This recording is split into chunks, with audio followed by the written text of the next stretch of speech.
हाँ, चैप्टर हमारा चल रहा था इंडियाज़ फॉरेन ट्रेड। इसमें हम ये वाली टॉपिक अपने पढ़ चुके थे कि इंटरनेशनल ट्रेड क्या होता है।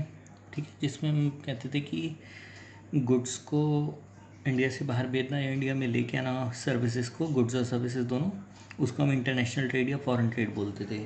फ़ायदे होते थे कि कॉस्ट कम पड़ती थी बाहर वाले प्रोडक्ट की, नई मार्केट्स मिल जाती थी जब सैचुरेट हो जाए। ठीक है, वैरायटी अच्छी मिल जाती थी, मार्केट का साइज़ बढ़ जाता था। ठीक है, फिर India's foreign trade at the time of independence, independence के टाइम पे क्या पोजीशन थी कि हैंडीक्राफ्ट्स का बिजनेस डिक्लाइन पे था। ठीक है, रॉ मटेरियल हम बाहर भेज देते थे, फिनिश्ड गुड्स मंगाते थे। फिर उसके बाद फिर तीसरा क्वेश्चन किया था कि इंडिया का फॉरेन ट्रेड आफ्टर इंडिपेंडेंस कैसे हुआ था। ठीक है, फिर डोमेस्टिक इंडस्ट्री में डिमांड बढ़ी थी तो यहाँ पे यूजेज बढ़ गई थी। ठीक है, तो मतलब एग्रीकल्चर का एक्सपोर्ट होना कम हो गया था। फिर कन्वेंशनल आइटम जैसे थी जूट, टी, फूड ग्रेन्स वगैरह, ठीक है, इनकी डोमेस्टिक डिमांड जो थी वो बढ़ गई थी। और जो मैन्युफैक्चर्ड गुड्स थे यहाँ पे उसका परसेंटेज शेयर बढ़ गया था। ठीक है, अब आगे का टॉपिक है हमारे पास। अब इसके लिए ना हमने एक स्ट्रैटेजी भी बनाई पूरी, इनवर्ड लुकिंग ट्रेड स्ट्रैटेजी। ठीक है, इम्पोर्ट को सब्स्टिट्यूट करने के लिए। इम्पोर्ट का मतलब हमें पता है ना, गुड्स को बाहर से मंगाना, तो उसको सब्स्टिट्यूट करना, यानी कि बाहर से नहीं मंगाना, इंडिया में ही बनाना। ठीक है, मीनिंग समझ आ गया इसका। तो इनवर्ड लुकिंग मतलब अपने यहाँ पे देखो। ठीक है, प्रोडक्शन अपने यहाँ पे ज़्यादा काम करो, इसी को कहते थे हम इम्पोर्ट को सब्स्टिट्यूट करना। कि मतलब बाहर से गुड्स नहीं मंगाने, यहाँ पे उसका सब्स्टिट्यूट देखना है कि यहाँ पर बना पाए। ठीक, देखो इसमें क्या कहते हैं, inward looking trade strategy refers to policy of import substitution, इसको पॉलिसी बोलते हैं इंपोर्ट सब्सटीट्यूशन की। And protection of domestic industry, मतलब घर की इंडस्ट्री बची रहे कंपटीशन से थ्रू इंपोर्ट रेस्ट्रिक्शंस। कैसे बचाएंगे, इंपोर्ट पे रेस्ट्रिक्शन लगा देंगे। ठीक है, and import duties in the area of international trade, या उसमें इम्पोर्ट ड्यूटीज़ लगा देंगे कि आप बाहर से गुड्स मंगाओगे तो इतने ज़्यादा फॉर्मेलिटीज़ रख देंगे, रेस्ट्रिक्शंस ज़्यादा लगाएंगे कि ये नहीं मंगा सकते, ये नहीं मंगा सकते। ठीक है, या इम्पोर्ट ड्यूटी टैक्सेस लगा देंगे उस पर कि बाहर से गुड्स महंगे पड़े। तो उससे क्या होगा, जब बाहर से गुड्स कम हो जाएंगे तो डोमेस्टिक इंडस्ट्री प्रोटेक्ट हो जाएगी उससे हमारी। ठीक, पहला पॉइंट देखो अब इसमें क्या हुआ। इम्पोर्ट सब्सटीट्यूशन का मतलब होता है production of those goods in the domestic country which the economy has been importing from the rest of the world. जो हम बाहर से मंगा रहे थे अब उसका प्रोडक्शन हम यहाँ पर करेंगे। ये एक स्ट्रैटेजी है जिससे हम फॉरेन एक्सचेंज को भी सेव कर पाएंगे by restricting the volume of trade, क्योंकि वॉल्यूम कम हो जाएगा। ठीक है, तो इससे हमारा फॉरेन एक्सचेंज भी बाहर जाना बंद हो जाएगा। ठीक, second point, foreign exchange was to be utilize. अब जो फॉरेन एक्सचेंज देखो बच गया, उसको हम डेवलपमेंट इम्पोर्ट्स की तरफ यूज़ करेंगे, यानी कि that is import of such plant and machinery, यानी कि अब उससे मशीनें मंगानी शुरू कर देंगे, which is essential for growth and development. ठीक है, और उससे फिर हम आगे फिर प्रोडक्शन करेंगे, तो उससे क्या होगा, हमारे पास कंट्री ग्रो करेगी, डेवलप करेगी, but can not be produced domestically. ठीक है, मतलब जो हम यहाँ पर नहीं बना सकते वो वाली प्लांट मशीनरी हम मंगाएंगे बाहर से। ठीक है, जो हमारी ग्रोथ डेवलपमेंट में हेल्प करेगी। ठीक है, due to lack of technology और लैक ऑफ इन्वेस्टमेंट फंड्स। ठीक है, क्योंकि हमारे यहाँ पे टेक्नोलॉजी नहीं है कि हम ये प्लांट मशीनरी बना सकें। ठीक, तीसरा पॉइंट, बाय एडॉप्ट, समझ आ गया ना कि यहाँ से फॉरेन एक्सचेंज बचाया और यहाँ से फॉरेन एक्सचेंज को लगाया उस प्लांट मशीनरी को खरीदने में, जिससे आगे फर्दर फिर ग्रोथ डेवलपमेंट हो पाए। By adopting inward looking trade strategy, जब हमने ये स्ट्रैटेजी अडॉप्ट करी, government prefer to economize the use of foreign exchange rather than maximize the generation.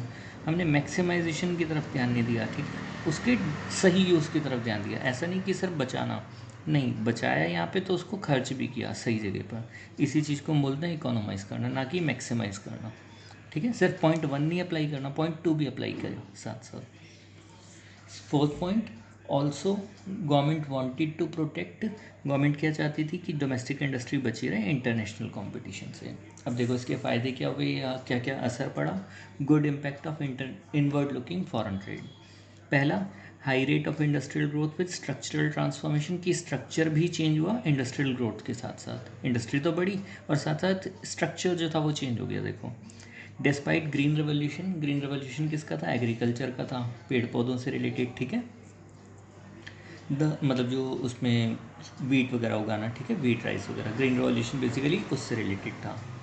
The percentage contribution of industrial sector जो percentage contribution था industrial sector का GDP में, वो 1951 में 12% था और 1991 में 25% आ गया। Rising share of industrial sector in GDP, और जो ये राइज हुआ ना, तो ये क्या इंडिकेट करता है, ये साइन शो करता है इकोनॉमिक ग्रोथ का based on structural transformation. Transformation का मतलब होता है चेंजेस, तो स्ट्रक्चर चेंज होने लग गया कि एक का पोर्शन कम और दूसरे का ज़्यादा हुआ। ठीक है। अपॉर्चुनिटीज़ ऑफ इन्वेस्टमेंट, अब इन्वेस्टमेंट की अपॉर्चुनिटीज़ भी बढ़ने लगी।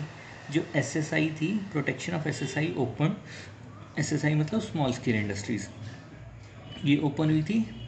ठीक है, ये इसने ओपन करी नई अपॉर्चुनिटीज़ ऑफ इन्वेस्टमेंट्स। ठीक है, for those who did not have much capital, क्योंकि एसएसआई मतलब स्मॉल स्केल इंडस्ट्री, तो इसमें ज़्यादा पैसे की ज़रूरत नहीं होती थी, लेबर की ज़रूरत ज़्यादा होती थी।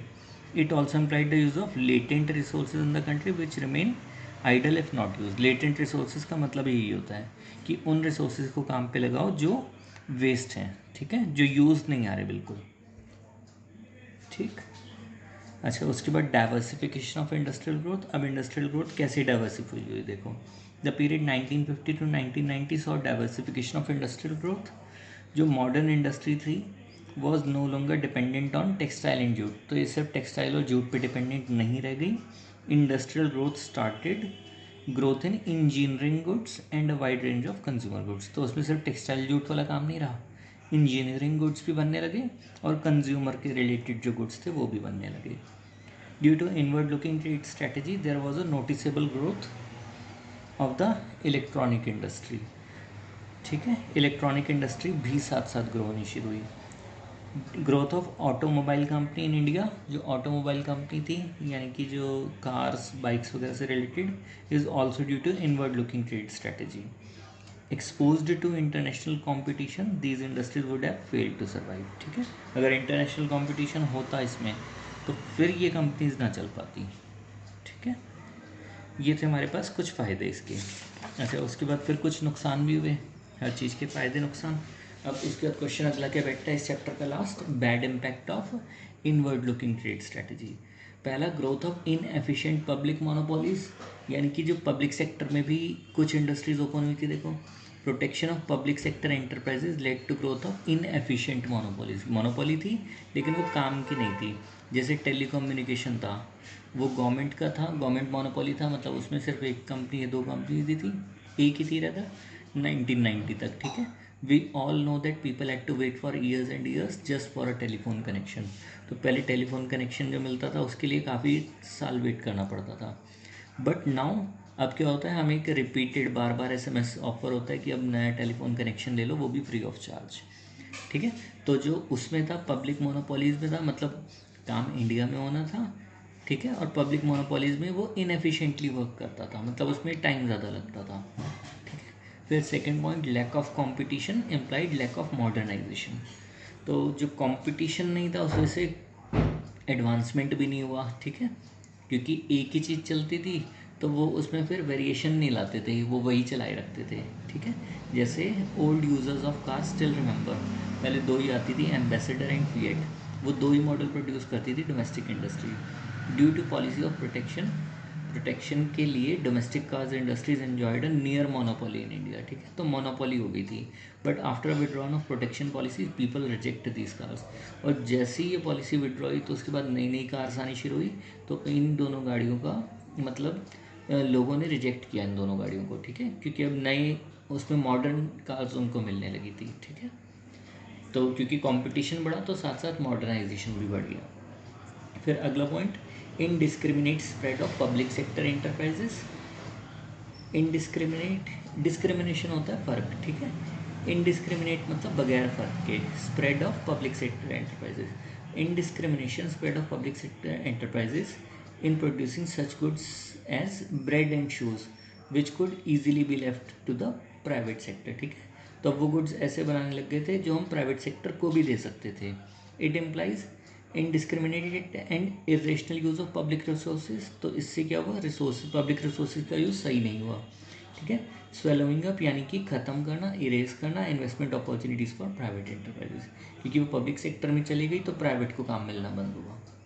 ठीक है, फिर उसके बाद अगला पॉइंट है इकोनॉमिकली अनवायबल। अनवायबल यानी कि उसके लिए सूटेबल नहीं था state. Non capable of working successfully, यानी कि वो सही से काम कैपेबल नहीं थे वर्क करने के लिए एंटरप्राइजेस, ठीक है। A political compulsion, any private sector enterprises would ultimately shut down. देखो प्राइवेट जो होता है ना, जो हम लोग खोलते हैं एंटरप्राइजेस, वो कैसे बंद होते हैं, if found to be economically unviable unit.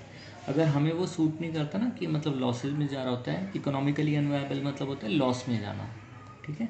तो अगर वो बिज़नेस लॉस में जाता है तो वो बंद हो जाता है। But in case of public sector enterprises ये पॉलिटिकल कंपल्शन रहती थी कि टू बेयर द लॉसेज, की लॉसेज पे कंपनीज चलाते रहो and continue operating unviable enterprises. Shut down of public sector enterprises was considered as a social injustice to the workers. क्यों? क्योंकि इससे क्या होता था, वर्कर्स को तो सैलरी मिलती रहती थी, तो ऐसा लगता था कि पब्लिक सेक्टर एंटरप्राइज बंद किए तो उनके हिसाब से इंजस्टिस रखा है, ठीक है। मतलब प्रॉफिट के लिए काम नहीं करना, सोशल उसको भी देखते थे वो पॉइंट, ठीक है। तो ये सोशल इंजस्टिस का काम करता था, बट ये था इकोनॉमिकली अनवायबल, ठीक है।